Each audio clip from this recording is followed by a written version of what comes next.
Hello అందరికీ పిల్లల పాత బుక్స్ని మీరేం చేశారో కామెంట్లో షేర్ చేయండి. అలాగే మనం చదువుకున్న రోజుల్లో అయితే మన బుక్స్ ఇంకొకరికి యూజ్ అయ్యేవి కదా. ఇప్పట్లో అయితే అస్సలు యూజ్ అవ్వవు, చూడ్డానికి చాలా బాగుంటాయి కానీ ఇంకొకరికి అస్సలు యూజ్ అవ్వవు కదా. సో వాటిని చూడగానే నాకైతే ఒక మంచి ఐడియా వచ్చేసింది. సో వెంటనే చేసేసాను.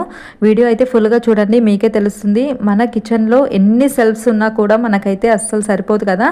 ఎందుకంటే ఇలాంటి చిన్న చిన్న డబ్బాలు మన ఇంట్లో ఉంటూనే ఉంటాయి. సో వాటిని ఖాళీ అయిపోయాక కూడా దేనికో దానికి అవసరపడతాయని మనమైతే పక్కన పెడుతూ ఉంటాము. ప్లేస్ లేకపోయినా అక్కడ ఇక్కడ ఇలా ఇరికిచ్చేస్తుంటాం కదా. సో వాటి కోసం మనం సెల్ఫ్స్ అయితే కట్టుకోలేం కాబట్టి అందుకే ఇన్స్టాంట్గా నేనైతే ఇలా ట్రై చేశాను.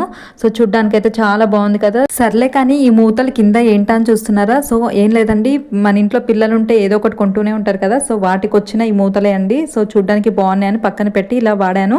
ఫైనల్గా లుక్ ఎలా ఉందో కామెంట్ సెక్షన్లో షేర్ చేయండి. మినీ సెల్ఫ్ లాగా మనం కిచెన్లో కానీ ఎక్కడైనా యూజ్ చేసుకోవచ్చు. నచ్చితే లైక్ చేసి సబ్స్క్రైబ్ చేసుకోండి.